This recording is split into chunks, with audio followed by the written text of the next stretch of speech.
If you've ever won a fight just to bleed out seconds later, then this one's for you.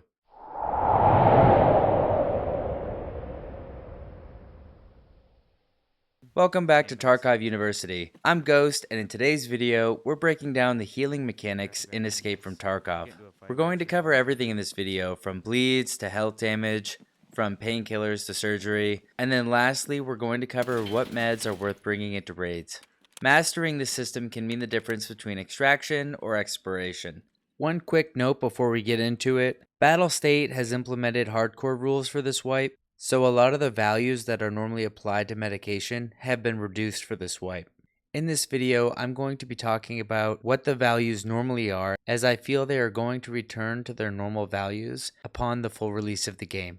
Let's get into it. Unlike Call of Duty and Battlefield, Tarkov doesn't track your total HP in one pool. Every limb in Tarkov has its own health pool. Your total health is divided up between the head, thorax, stomach, arms, and legs. When a limb hits 0 HP, it's considered blacked out, and that comes with consequences. Blacked out legs will have you moving around at a crawling pace and unable to sprint unless you are under the influence of pain meds. Keep in mind that sprinting around with blacked out or broken legs will result in pain damage across the rest of your limbs. Blacked out arms will cause your accuracy to be poor, as well as tanking your reload and ADS speeds. If your stomach gets blacked out, your hunger points will drain rapidly. If your head or thorax gets blacked out due to bullet damage, that's game over, man. If the head or thorax gets blacked out because of a bleed, this actually does not mean instant death. You will be able to continue the raid, but will be unable to sustain any additional damage without instantly dying, so tread carefully. Note that each limb in Tarkov will lose health under 4 circumstances. 1. The limb is hit with a damage-dealing item, such as a bullet, melee weapon, or fragmentation from a grenade. 2. If a separate limb that is at either full health or blacked out is hit with damage that exceeds that limb's health, that damage needs to go somewhere, and so it will be spread out across the remaining limbs of the body that have health. 3.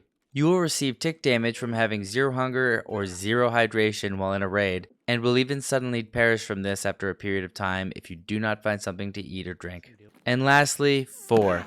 Environmental damage such as fall damage, burns from a fire, or running through barbed wire. Now that we've discussed how you take damage in Tarkov, let's talk about how you heal. Medication in Tarkov is broken up into 4 main categories, the first of which are bleed stoppers. Stopping bleeding limbs is the foundation of healing. If you do not stop a bleed, the limb will continue to lose blood until it is blacked out, and then the rest of your body will begin losing blood. It's a bad situation.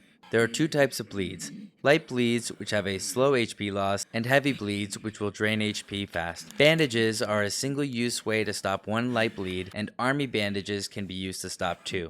Tourniquets can be used to stop 1 heavy bleed, and hemostats can be used to stop 3. Always carry at least 1 dedicated heavy bleed fix. Even if your main med can handle it, the additional health pool penalty taken from using something like a Salewa to stop a heavy bleed just isn't worth it if you can avoid it. Now let's move on to healing items. You will use these to restore lost HP to your limbs as long as they are not blacked out.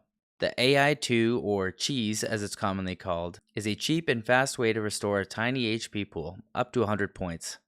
These are commonly used early wipe. The carb medkit is an affordable upgrade to the cheese, and that will heal more HP, up to 220 points, and will stop light bleeds. The IFAK is lightweight and will stop both light and heavy bleeds. This has a total HP pool of 300.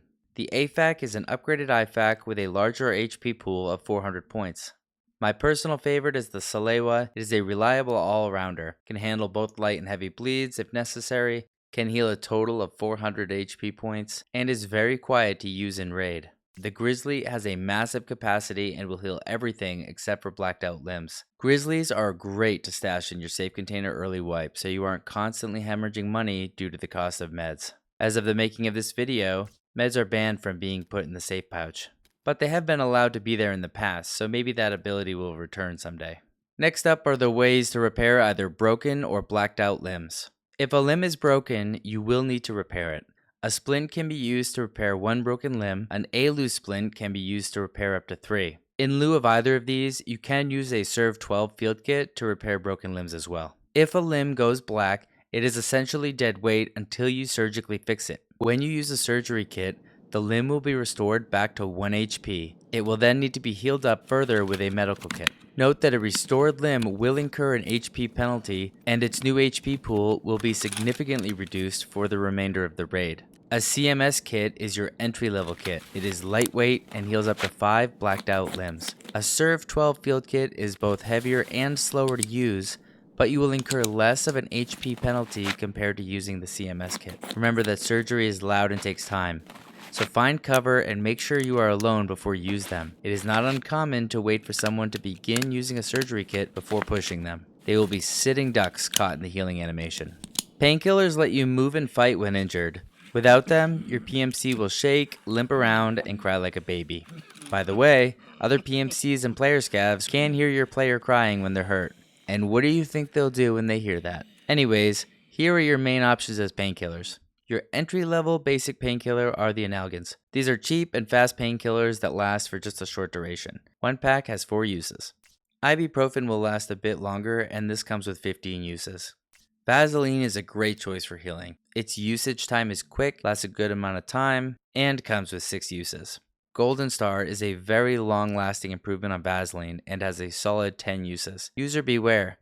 When you use Golden Star, your character will suffer a concussion and the screen will get very blurry for 5 seconds. Morphine injectors provide instant relief, which is perfect for emergencies.